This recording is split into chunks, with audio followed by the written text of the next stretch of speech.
the planet. I believe in family. I believe in children. I believe in... If you believe in family and children and love, why are you single? I'm not single. Well, you're not married. That's what I mean. Well, if I was married, the last thing I would do is advertise it to the feral psychopaths on the internet. So I'm not a feral psychopath. Well, you called me friend earlier. Can be debated, Piers. But the point I'm making as a whole is that all of these... Do you want to get married? Is my point. No, but let's please for a second. You don't, or you do? Let's please for a second, because you've interrupted me so many times I've failed to... Well, actually, I've only interrupted you, just to be clear, when you've actually answered a different question. Cool. Well, then, on all these points you're making... And you've admitted that. On all these points you're making, on repeat, you're taking these sentences, and on repeat, you're weaponizing them against me. I'm not weaponizing anything. Okay, it's fine. No. You're weaponizing the weaponizing, which doesn't exist. No problem. But you said to me, come on, bring it on, read out all the things that you think are blatant misogyny. All I've done is literally read out all the things we identified from all the research that I thought were blatantly misogynist. Understood. And giving you the chance to respond. And the only time I've interrupted you is when you've tried to answer a completely different question. Understood, Piers.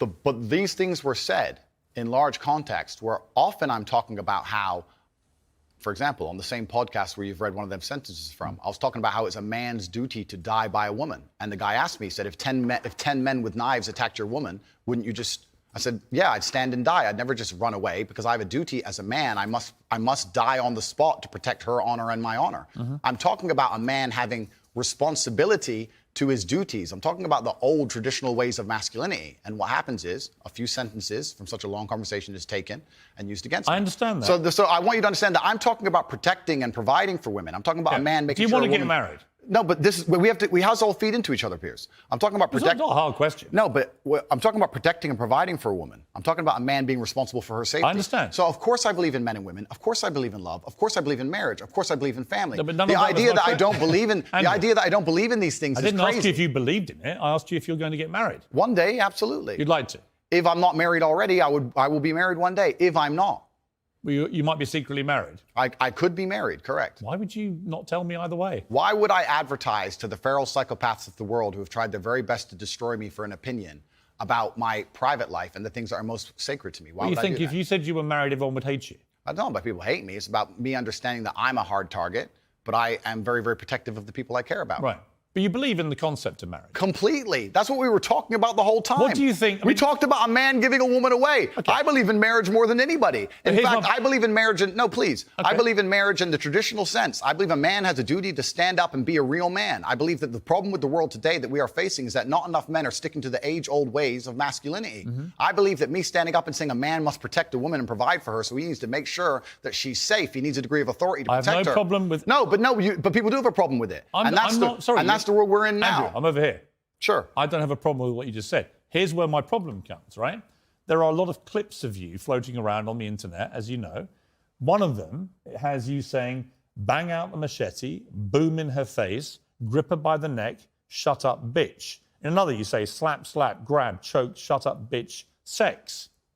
When people see those clips and hear you say those things... Agreed. Well, I don't think that... It's not hard to misunderstand it. It is. You might say that it's consensual. Other people would say, whether it's consensual or not, that's a very ugly way to talk about women.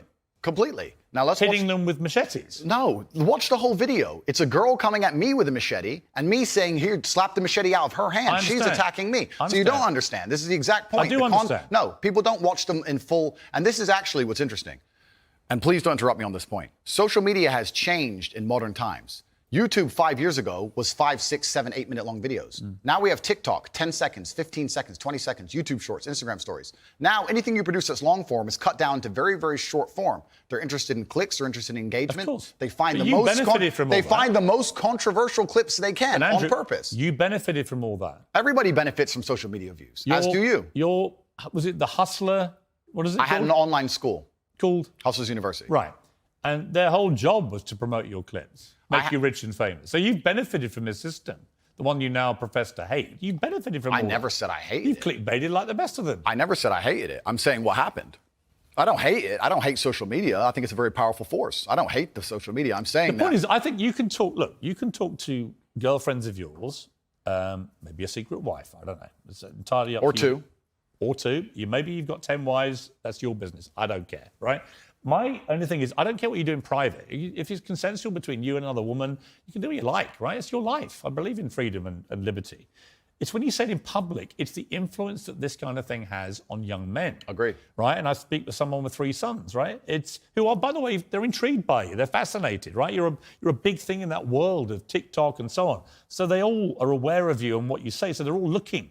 And when they see things like the machete thing, I get the context because I'm a 57-year-old guy who's been around the block a bit, and I can get what you've said, and you responding to a particular scenario which you'd created where a woman... But it can be misunderstood. I understand. So my point to you is, given that you know it can be misunderstood, do you regret saying things like this on camera where it can be disseminated by less intelligent young males who think that is actually what they should be doing to women? And finally, we get to the point of the issue, which is the point I tried to make at the very beginning.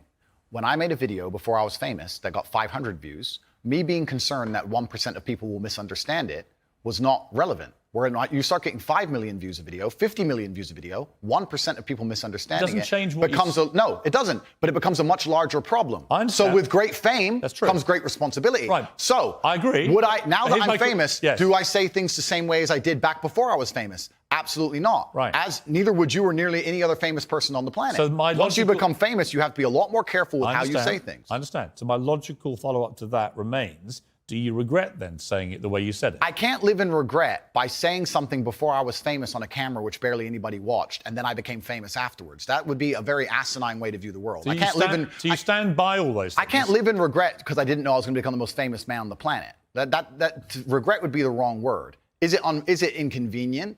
Sure. But I can't sit here and say, I wish I knew 6 years ago I'd be the most famous man on the planet and monitored all of my speech forever. That's asinine. You see, one of the problems that people have with you is that they think you have a malevolent influence on young people. This was the excuse that was put out by the big tech companies. Excuse being the key word. Well, it may be, actually. You know, I intrinsically, I have a problem with censorship. I don't think Donald Trump should be banned from Twitter, for example, because the Ayatollah of Iran remains on Twitter and other social media platforms. And whatever I think of you, you're not the Ayatollah of Iran, right? So to me, there's got to be perspective here. And I don't understand the inconsistency by what companies like Twitter, how they treat the leader of Iran and someone like you. It seems to me they're much more draconian on people like you than they are with people who perhaps should not be allowed platforms. But generally, I don't really agree with no platforming people. But I think what's interesting talking to you is it seems to me like you have gone on a bit of a journey of self-awareness about the impact of some of the stuff you said in the past, and you have said you wouldn't say it again in the same way. Now, you may not want to express regret for that, but it shows me that at the very least, you have evolved to somebody who recognises that these can be quite damaging in the way that you said them. Completely. As a professional and as an adult, it would be stupid for me to sit here and say that now that I'm the most famous man on the planet, my words do not have more impact than they did before. With impact, with power comes responsibility, and things need to be worded in a very careful way. Now, when I do a long format interview, I have to sit there and consciously understand that any 10 seconds of that can be cut and used against me. So I have to be a lot more careful with how I say my words and how I construct my sentences. Of course, we agree with all of that. That's exactly what's happened to me. I agree with all of that. I don't want to be seen as a negative influence in the world. I know that there's a whole bunch of men. I get thousands of emails a week from men whose lives I've saved. I get thousands of emails a week from men who are on the verge of suicide and I've saved their lives. We're talking about... And by the way, I don't dispute that at all. You have almost certainly, I would think, from everything I've read about you, I think you have certainly been probably able to be very helpful to young men who have really struggled for self-confidence and all that kind of thing, right? Completely. I'm completely prepared to accept that. But there was also, I think, quite a disturbing piece that BuzzFeed did. And it talked about the negative impact of young, impressionable male minds when they've read or seen some of the more inflammatory things you've said. And they quoted, for example, Sandy, 22, from Washington. My father's gone from a man who minored in women's studies in college, who was kind and in touch with his emotions, treated all people, men and women around him, with kindness, to a man who says that whenever he sees an effeminate male stranger, he gets an overwhelming urge to murder them. He loves podcasts. He listens to a lot of podcasts. I know he's listened to Andrew Tate. Whoa. Let's stop for a second. Let's be professional here, Piers, because you're a professional, as am I. First, she said, did you say that my father went? She said, my father has gone. Her father. That's a full-grown man, firstly. So we're talking about my impact on children. You just talked about a full-grown man here. Secondly, I've never talked about murdering effeminate men in anything online ever, in any context ever. So I don't know why they have taken some random person I've never met in the world who's full grown, an adult, and come to their own conclusions who I've never met and lumped his name in with mine.